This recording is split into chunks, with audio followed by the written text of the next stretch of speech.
नमस्कार साथियों, कैसे हो आप सब? निश्चित रूप से आपने पिछले 3-4 दिनों से एक रीट 2025 के परिप्रेक्ष्य में एक सुख-बुघार सी सुनी है और बहुत से स्टूडेंट्स इसके बारे में अध्ययन भी कर चुके हैं, लेकिन फिर भी कुछ बातें ऐसी हैं, जो हम चाहते हुए भी उसका सॉर्ट आउट नहीं कर सके हैं। जैसे कि इस एग्ज़ाम का पैटर्न क्या रहेगा? क्या पैटर्न बदलेगा? क्या रीट मेंस होगी या नहीं होगी? क्या पात्रता को ही आधार माना जाएगा? या फिर इसका पाठ्यक्रम क्या रहने वाला है? ये एग्ज़ाम कब होगा? केवल घोषणाएँ हैं या सच्चाई हैं? बहुत सारी क्या पढ़ना चाहिए? 100 दिन का भी समय नहीं बचा है, कैसी रणनीतियाँ होनी चाहिए? ऐसे बहुत सारे प्रश्न जो हैं, स्टूडेंट्स के साथियों के दिमाग में चल रहे हैं, उन सभी प्रश्नों का आज आपको उत्तर इस वीडियो में मिलने वाला है। निश्चित रूप से आप इस वीडियो को अंत तक देखिए, आपके हर एक प्रश्न का जो मैं इस वीडियो में उत्तर देने की कोशिश करूँगा। फिर भी अगर मेरे से कोई बात छूट जाती है, तो आप कमेंट करके ज़रूर मुझे बताइएगा, मैं शत प्रतिशत उसका प्रत्युत्तर देने की कोशिश करूँगा। ऐसी उम्मीद और आशा करता हूँ। आप सबको सबसे पहले तो इस रीट 2025 की बहुत-बहुत शुभकामनाएँ कि सरकार चेतन तो हुई है। हम सबके लिए बहुत अच्छी बात है। बहुत ही एक सुखद अनुभव करने का एक विषय है, क्योंकि हम लंबे अरसे से ये सरकार बनी है, उसके बाद से हम सब इस आशंका को लगा के बैठे थे कि कब विज्ञप्ति आएगी, कब एग्ज़ाम होगा, लेकिन उन्होंने एक शुरुआत तो करी है। हम भी बात करते हैं उस शुरुआत की। सबसे पहला प्रश्न बहुत से स्टूडेंटों का मेरे से पूछा गया कि सर इसका पैटर्न बदलेगा या नहीं बदलेगा? चलिए स्टूडेंट बात करते हैं कि पैटर्न बदलेगा या नहीं बदलेगा। सीधी-सी बात है। तो मैं आपको एक न्यूज़ से वाकिफ़ करवाऊँगा और इसमें स्पष्ट इस प्रश्न का उत्तर मिलेगा, क्या बदलाव होगा? तो एक न्यूज़ है 14 तारीख की आई हुई है, नहीं बदलेगा शिक्षक भर्ती पैटर्न, रीट के बाद एक और परीक्षा होगी।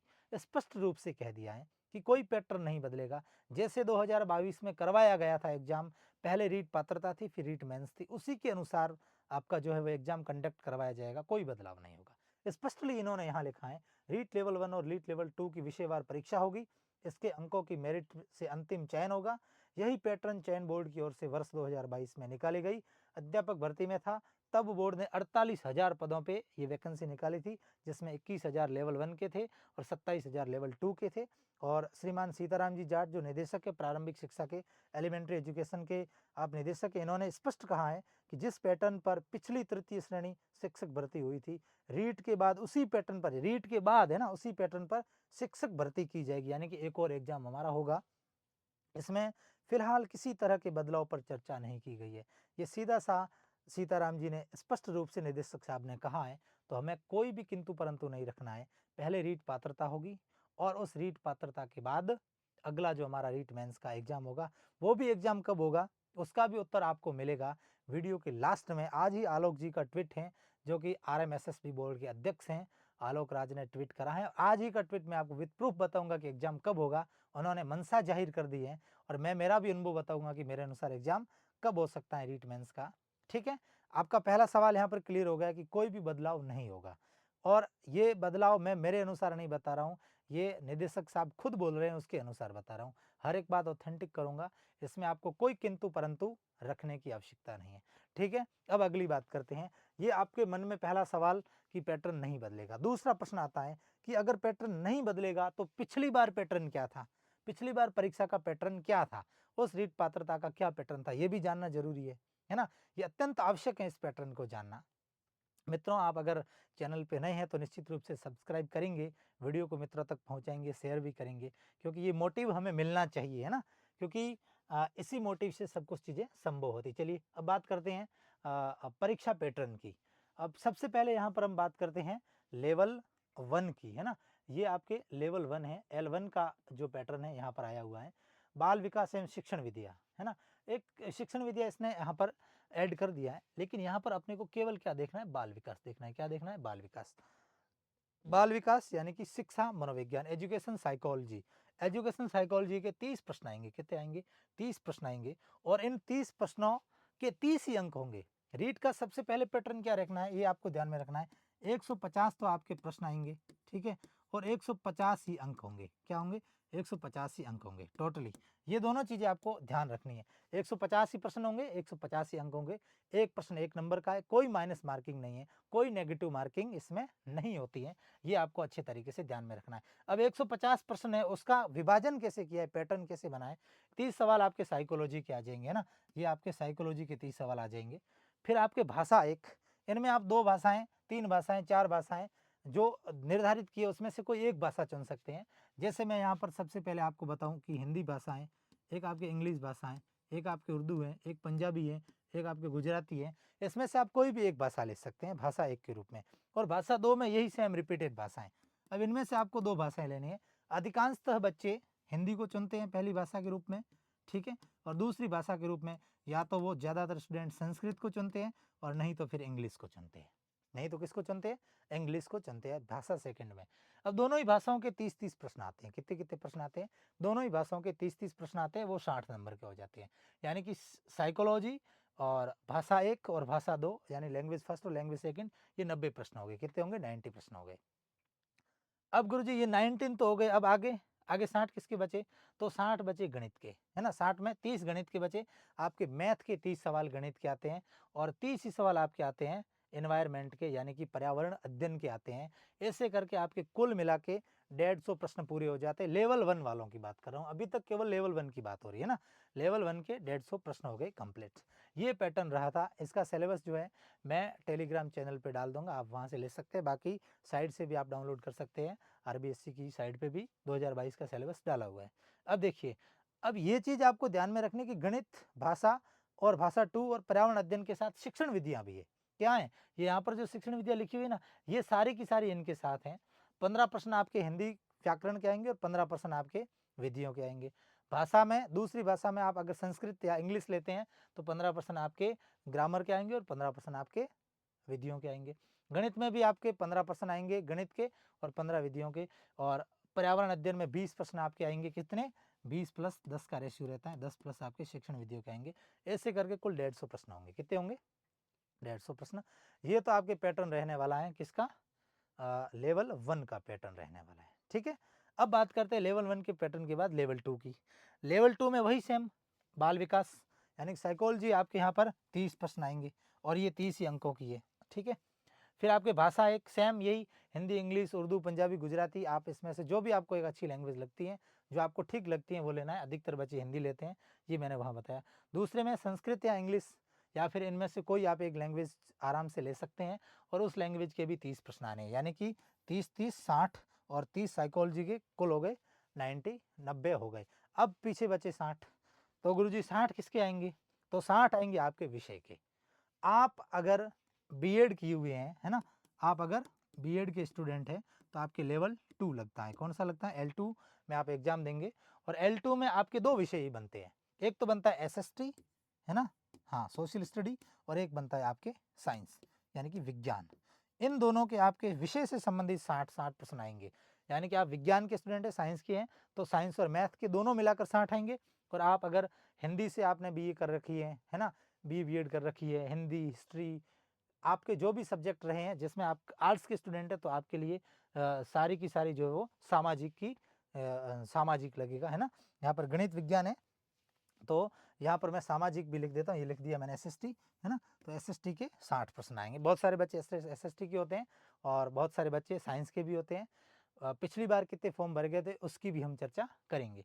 तो ये आपके 60 प्रश्न ये हो गए। तो 90 और 60 कितने हो गए? 150। कुल कितने हो गए? 150 प्रश्न हो गए। ये आपके तो पैटर्न रहने वाला है, ये तो रहने वाला है पैटर्न। और इसका सिलेबस क्या है, कैसे हैं, वो भी आपको बता देंगे। आपके जो भाषाएं हैं इसमें व्याकरण और विधियाँ रहेगी। साइकोलॉजी में पूरी साइकोलॉजी रहेगी, बाल विज्ञान, बाल मनोविज्ञान से संबंधित और आपके विषय से संबंधित हैं। अगर आप SST से हैं तो उसमें आपको हिस्ट्री, पॉलिटी और जियोग्राफी और बची आपके हिस्ट्री हो गई, पॉलिटी हो गई और जियोग्राफी हो गई, जिसमें भारत का भी है, विश्व का भी है और राजस्थान का भी है, ठीक है ना। ये तीनों चीज़ें आपको बहुत अच्छे तरीके से, बहुत बढ़िया तरीके से आपको आनी चाहिए अच्छी तरीके से। पात्रता परीक्षा में करंट जीके नहीं पूछा जाता, ये ध्यान रखना है ना। कोई भी प्रकार का एक समसामयिक से संबंधित प्रश्न इस पात्रता परीक्षा में नहीं पूछा जाता है, आज तक के सिलेबस में ऐड नहीं किया है। फिर भी एक और भी सवाल है कि विज्ञप्ति कब आएगी, है ना। ये भी हम साथ में अभी इसके ऐड करेंगे, है ना, ऐड करेंगे कि विज्ञप्ति जो है इसका विज्ञापन भी कब आएगा, है ना, इसके ऊपर भी हम बात करने वाले हैं कि इसका विज्ञापन जो रीट मेंस का है ये कब आने वाला है। ठीक है स्टूडेंट, ये बात होगी पैटर्न की, आपको पैटर्न समझ में आया होगा। फिर भी नहीं आया है तो आप मुझे कमेंट करके बताइए, मैं आपको वापस प्रत्युत्तर दूंगा। अब आगे बात करते हैं, ये बात हमने कर ली कि पैटर्न ये ऐसे ऐसे प्रश्न आते हैं, सब समझ लिया। अब हम एलिजिबल है या नहीं है, ऐसा बहुत ही एक जीवंत प्रश्न रहता है।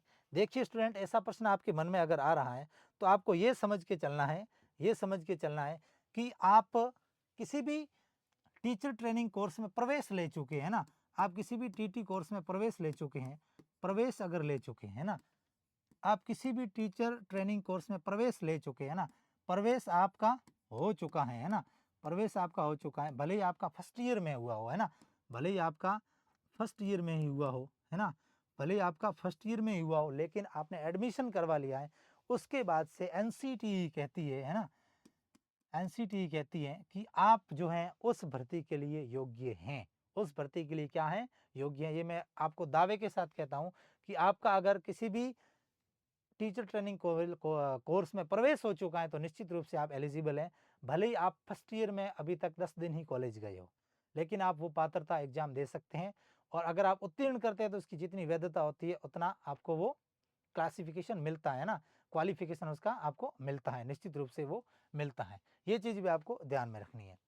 अब देखो स्टूडेंट, होता क्या है कि कुछ स्टूडेंट ऐसी अफ़वाह फैला देते हैं कि मेरा तो अभी एडमिशन हुआ है और मैं जो पात्र नहीं हूँ। बिल्कुल, ऐसी अगर बात करते हैं तो उसको ये उत्तर देना है कि हम सब पात्र हैं, हमें अच्छे से एग्ज़ाम की तैयारी देनी है, एग्ज़ाम की तैयारी करनी है, एग्ज़ाम देना है।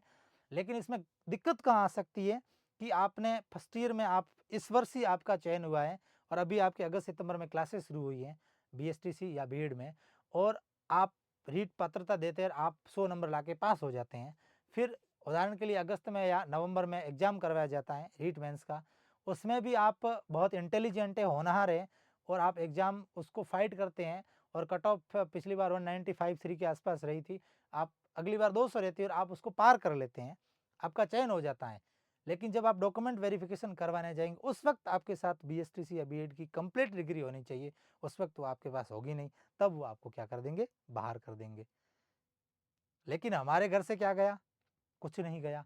अगले 2027 में जब अगली वैकेंसी आएगी, सरकार जाते वक्त भी वैकेंसी तो निकालेगी, तो उसमें हमें एफर्ट नहीं लगाना पड़ेगा, बहुत बढ़िया तरीके से हमारे ये पात्रता कंप्लीट हो चुकी होगी, हमें वहाँ पर दिमाग नहीं लगाना पड़ेगा, ये भी हमारे बेनिफिट है। लेकिन संयोगवश अगर भर्ती लंबी खिंचती है तो आपके पात्रता पास में ही नहीं है, आपने तो फॉर्म ही नहीं भरा उस चक्रों में, और आप मेंस की तैयारी कैसे कर पाओगे, बैठ ही नहीं पाओगे। इसलिए पात्रता बहुत ज़रूरी है। और जो सेकंड ईयर में रनिंग कर रहे हैं, जिनके फर्स्ट ईयर के एग्जाम अब नवंबर में दिसंबर में होने वाले हैं, या जिनके हो रखे हैं, वो तो 100% एलिजिबल हैं, उनकी मेंस तक सेकंड ईयर का भी रिजल्ट आ जाएगा, वो तो दबा के तैयारी करें, है ना, किसी भी प्रकार की लापरवाही नहीं करनी है। 1% भी लापरवाही कर दी तो ये पात्रता वाले मौके बार बार नहीं मिलते, ये भी चीज़ ध्यान में रखनी है।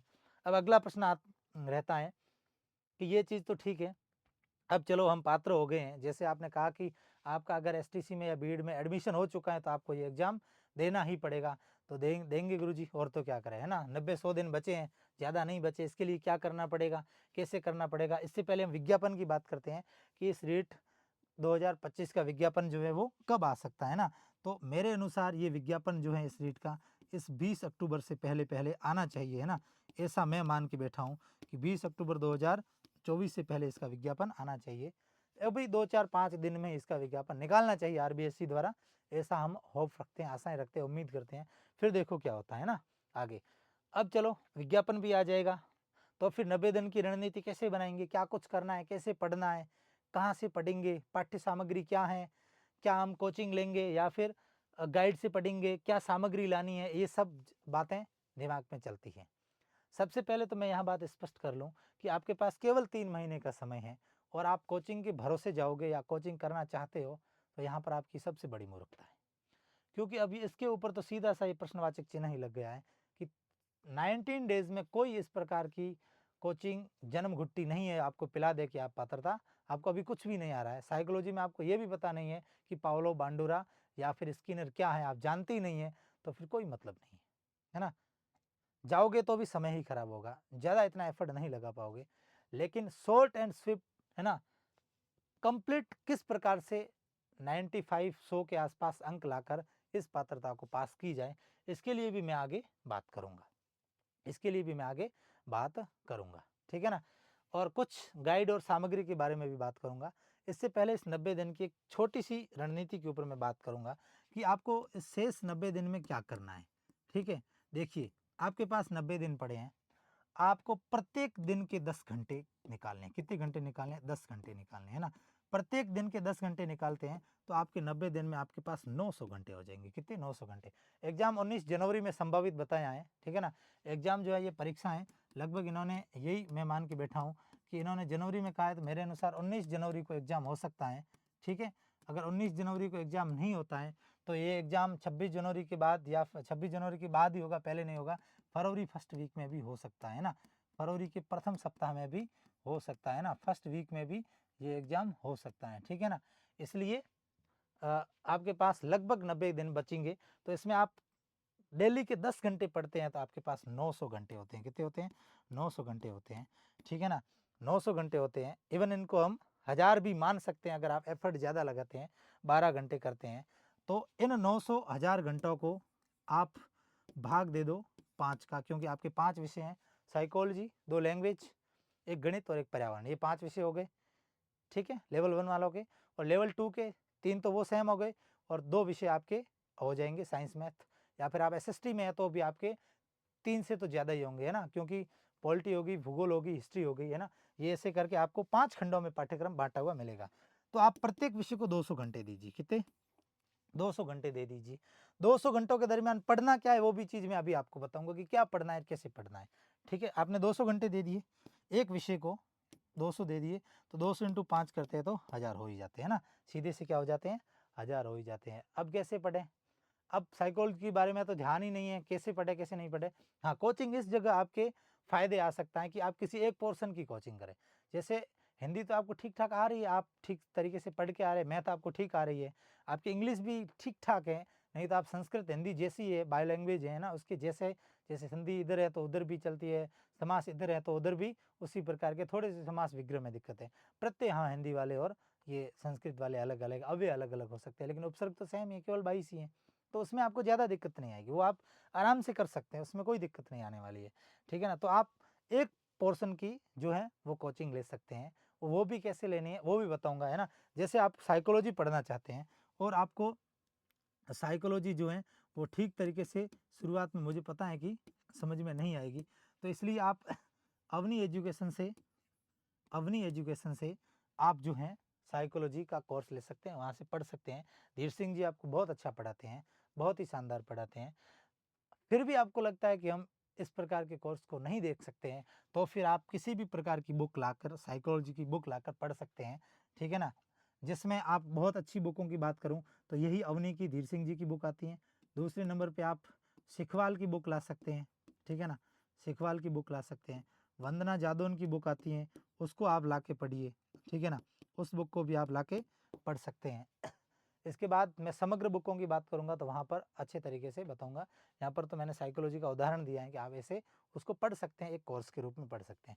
ऐसे आप 1000 घंटे यूटिलाइज करके पढ़ते हैं और उस पूरे एक रोड मैप को देखते हुए अच्छे से सेल्फ स्टडी का सुनियोजित प्लान बना के आप लाइब्रेरी के कोने में जाके इस प्रकार की चीज़ों को फॉलो करेंगे तो निश्चित रूप से जब भी एग्जाम होगा उस दिन आप पात्रता तो करके आओगे, ये मेरी गारंटी है। लेकिन इस प्रकार से इन चीज़ों को आप फॉलो करेंगे तब कोई बात बनेगी, ठीक है, तब कोई क्या बनेगी, बात आपके बनने वाली है, ठीक है। यहाँ तक हमने बात कर ली थी।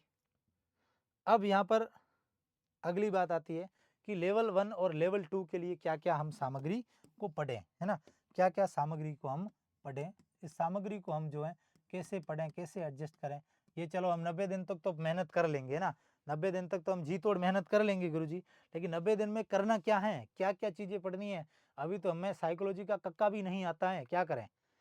तब आपको क्या करना है, लेवल 1 वालों को, लेवल 2 वालों को क्या करना है, ये चीज़ मैं आपको यहाँ पर बताऊँगा।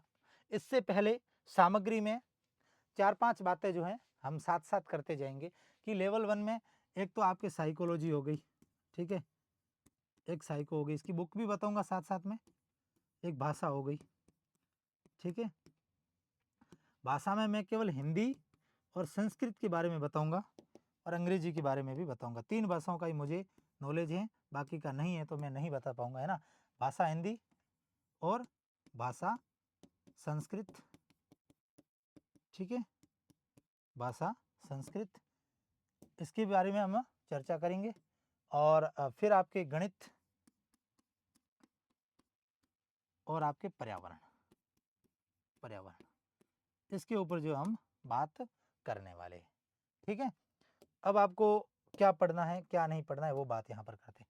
साइको में आप अवनी की बुक ला के पढ़ सकते हैं, साइको में आप सिखवाल पढ़ सकते हैं, बहुत ही अच्छी बुक है, सिखवाल पढ़ सकते हैं। साइको में आप वंदना जादौन को पढ़ सकते हैं, वंदना जादौन को पढ़ सकते हैं। साइको में आप नाथ पब्लिकेशन की अब नई बुक आई, रुपेश सेन ने लिखी है, वो भी आप पढ़ सकते हैं, है ना, नाथ पब्लिकेशन की। ये 4 बुकें, या फिर आपके पास नोट्स हैं अच्छे, आपके पास अगर कलाम के नोट्स हैं, है ना, कलाम अकेडमी के नोट्स हैं, तो आप वो भी पढ़ सकते हैं। विवेक जी बहुत अच्छा पढ़ाते हैं, है ना, वो भी आप पढ़ सकते हैं। वो भी नोट्स आपके पास है तो बहुत अच्छी चीज़ है। इतनी चीज़ें मैंने आपको बता दी है, ठीक है ना। ये चीज़ें आप साइको में लाके पढ़ सकते हैं। किताब उठा के, बहुत सरल किताब पढ़नी है तो वंदना जादौन की लाके पढ़िए, बहुत इजी वे में, जीरो से शुरू किया, बहुत सरल सहज भाषा में आप ठीक तरीके से उस चीज़ को समझ पाएंगे। ये बात होगी किसकी, आपके इसकी होगी साइकोलॉजी की। अब हिंदी की बात करते हैं, हिंदी की बात करते हैं। लास्ट में एक चीज़ और भी बताऊंगा, बहुत इंपॉर्टेंट है, वहाँ से आपको 100% फायदा होगा, ये लिख के देता हूँ। हिंदी में आप 9 से 12 तक की जो व्याकरण आती है वो पढ़िए, 9 से 12 तक की जो व्याकरण आती है उसको पढ़िए। और 9 से 12 वाली व्याकरण पुराने वाली, जिसके लेखक सोहनदान है ना, हाँ, सोहनदान चारण वाली किताब ला के पढ़िए, उसमें से आपको बहुत ही ज़्यादा बेनिफिट होगा। बाकी कोई चीज़ पढ़ने की जरूरत ही नहीं, 15% आएंगे वहाँ से हो जाएंगे, ठीक है। शिक्षण विधियों के लिए भी अलग से बुक बताऊँगा, ये बात हो गई। फिर बात करते हैं संस्कृत की। संस्कृत में एकमात्र सबसे बेस्ट विकल्प है साफल्यम, ठीक है ना। साफल्यम एक अलग से बुक निकालेंगे, लोकेश जी शर्मा उसके लेखक हैं। साफल्यम ला के पढ़िए, इसकी कोई होड़ ही नहीं कर सकता, बहुत ही अति उत्तम किताब है। ये अगर आपको नहीं मिलती है तो संस्कृत सरस्वती करके एक, संस्कृत सरस्वती करके बुक आती है, वो भी स्कूल लेक्चरर हैं, उन्होंने बहुत अच्छी किताब लिखी है, उनकी किताब ला के आप पढ़ सकते हैं, संस्कृत सरस्वती। और एक संस्कृत की बुक आती है संस्कृत समृद्धि, ठीक है, संस्कृत समृद्धि, उसको भी आप ला के पढ़ सकते हैं। ये तीनों किताबें बहुत ही इंपॉर्टेंट है, बहुत ही अच्छी किताबें हैं। तीनों ही किताबें जो है ये संस्कृत के अच्छे अच्छे लेखकों द्वारा लिखी हुई है, संस्कृत सरस्वती, संस्कृत समृद्धि या संस्कृत साफल्यम। साफल्यम की तो कोई होड़ ही नहीं कर सकता है। बाकी ये भी किताबें बहुत अच्छी है, बहुत सारे उदाहरण दिए हुए हैं, बहुत ही शानदार किताबें हैं और बहुत ही बढ़िया किताबें उसमें दी हुई है, ठीक है ना, बहुत ही अच्छा मैटर उसमें दिया हुआ है, ठीक है ना। ये 3 किताबें आप ला के पढ़ सकते हैं। अब यही काम अभी 3 साइको, हिंदी और संस्कृत, यही 3 काम लेवल 2 वालों को भी करना है। ये सेम नियम, ये सेम किताबें लेवल 2 वालों के भी लागू होती हैं और कुल मिला के 90 नंबर की ये किताबें आपके कॉमन है। सभी को यही किताबें पढ़नी है, बढ़िया तरीके से आप पढ़ोगे तो निश्चित रूप से। और आपके पास और भी कोई बुक हैं वो भी अच्छी हैं, वो बुरी नहीं है, लेकिन मुझे जहाँ तक ध्यान है इनके बारे में, मैंने यही पढ़ी है तो मैं यही सजेस्ट करूँगा, है ना। बाकी आरबीडी की भी किताबें बहुत अच्छी आती है, शानदार आती है, बहुत बढ़िया तरीके से सुभाष जी मेहनत करते हैं, वो सारी किताबें निकालते हैं, है ना, वो बहुत बढ़िया किताबें हैं ना। इसके साथ साथ आप आरबीडी का भी एक विकल्प जोड़ सकते हैं इन किताबों के साथ, है ना, आरबीडी का भी विकल्प आप जोड़ सकते हैं। बाकी एक च्यवन प्रकाशन है ना, हाँ, च्यवन प्रकाशन है अजमेर से, अजमेर क्या, जयपुर से, ठीक है ना, जिसमें गानेराव सर हैं, गौरव सिंह जी, बहुत ही अच्छे मेहनती व्यक्ति हैं, बहुत अच्छी मेहनत करते हैं और बच्चों तक जो देना है, वो जो ज्ञान प्रसारित करना है वो निश्चित रूप से कर पाते हैं। इसलिए च्यवन प्रकाशन की भी किताब बहुत अच्छी आती है ना। ये सारी किताबें मैंने आपको बताई है इन तीनों की। अब बात करते हैं गणित और पर्यावरण की, है ना, गणित और पर्यावरण की बात करते हैं। गणित में आप पहली से लगाकर 8वीं तक की किताबों की प्रश्नावलियाँ हैं, RBSE की, है ना, हाँ, RBSE की अभी चल रही है, वो किताबों के प्रश्न जो सॉल्व कर दीजिए, वहीं से प्रश्नावलियाँ ली हुई है, वहीं से आने वाली है, उससे बाहर नहीं जाएगी। और पर्यावरण की भी कक्षा 1 से 8 तक की RBSC की बुक।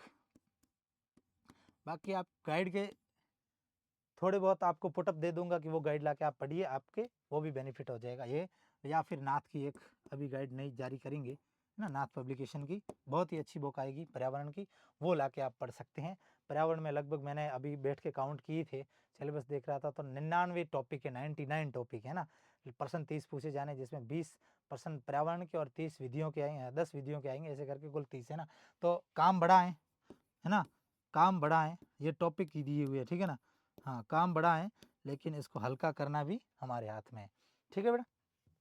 चलिए, ये हो गया आपके किसका काम हो गया, आपके ये काम हो गया इसका सामग्री का, ठीक है। अब हम बात करते हैं लेवल 2 में बचे हुए 2 पार्ट। विज्ञान गणित के बारे में मुझे इतना नॉलेज नहीं है, नहीं बता पाऊंगा, लेकिन SST वालों को बहुत ही अच्छे तरीके से, बहुत ही शानदार तरीके से बता सकता हूं कि आप इस चीज़ को लाके पढ़ेंगे तो निश्चित रूप से जो आपको है बहुत अच्छे तरीके से बेनिफिट हो सकता है। मैं इसको अलग पेन से लिख रहा हूँ, आप ठीक तरीके से देखने की कोशिश करिए। SST में आपको कहीं नहीं जाना है, आपको इतिहास पढ़नी है SST में, तो आप पवन जी भवरिया की किताब आएगी नाथ से, अभी मैं उसका फोटो भी आपको बताऊंगा, वो पढ़िए, ठीक है। आपको अगर भूगोल पढ़नी है, कहीं नहीं जाना है, ठीक है, विनोद टेलर जी की बुक आएगी नाथ से, आइए मार्केट में आई गई, वो पढ़िए, कहीं नहीं जाना है, ठीक है ना। यहाँ ये पवन जी की बुक किताब है, ये विनोद जी की है, ठीक है। विनोद जी क्या, HP टेलर जी की है ना। विनोद जी तो दूसरे विषय लिखते हैं, है ना।